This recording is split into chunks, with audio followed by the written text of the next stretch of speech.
প্রিয় দর্শক, কিভাবে আপনারা হোয়াটসঅ্যাপ গ্রুপের ডিসঅ্যাপিয়ারিং মেসেজের সময় পরিবর্তন করবেন অথবা অফ করবেন। তো এটি করার জন্য আপনাকে হোয়াটসঅ্যাপে যাইতে হবে। তার আগে বলে নেই এই যে ডিসঅ্যাপিয়ারিং মেসেজটা কী আসলে? এটি হচ্ছে যে আপনার যদি কোনো গ্রুপ থাকে তাহলে এখানে গ্রুপে যদি অনেকগুলো সদস্য থাকে তাহলে তারা প্রতিনিয়ত বিভিন্ন মেসেজ দিয়ে থাকে। তো এই যে ডিসঅ্যাপিয়ারিং মেসেজ সুবিধার মাধ্যমে আপনি একটা নির্দিষ্ট সময় পর এই মেসেজগুলো সব ডিলিট হয়ে যায়। ওকে? যেমন আচ্ছা, এই কাজটি কীভাবে করবেন সেটি আগে দেখাই।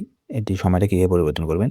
এটি করার জন্য আপনাকে সেই গ্রুপটাতে আসতে হবে বা সেই প্রোফাইলে যাইতে হবে। যাওয়ার পরে এখানে প্রোফাইল আইকনে ক্লিক করবেন। ক্লিক করার পর এখানে যদি একটু নিচে স্ক্রল করেন তাহলে এখানে দেখতে পারবেন যে ডিসঅ্যাপিয়ারিং মেসেজ, এইটা যদি আপনি ক্লিক করেন তাহলে এটা ওপেন হবে। ওপেন হওয়ার পর এখানে দেখতেছেন যে এটি মেসেজ টাইমার।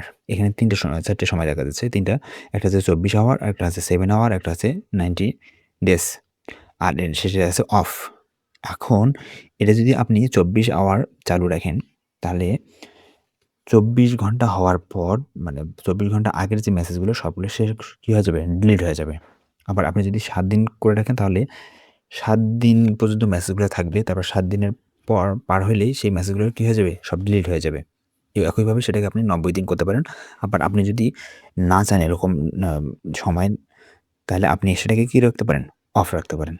মানে আপনার যতগুলো এসএমএস হয়েছে এখন পর্যন্ত সবগুলোই থাকবে আপনার গ্রুপে। তাহলে সেখানে আপনি অফ রাখবেন। আর যদি আপনি একটা নির্দিষ্ট সময় পর সেগুলোকে ডিলিট করে দিতে চান তাহলে সেই ক্ষেত্রে এই ৩ টে অপশনের মধ্যে থেকে একটা অপশন আপনাকে বেছে নিতে হবে। ওকে? এভাবে মূলত আপনারা অ্যাপিয়ারিং মেসেজের সময় বন্ধ করতে পারেন অথবা সময় কম বেশি করে নিতে পারেন।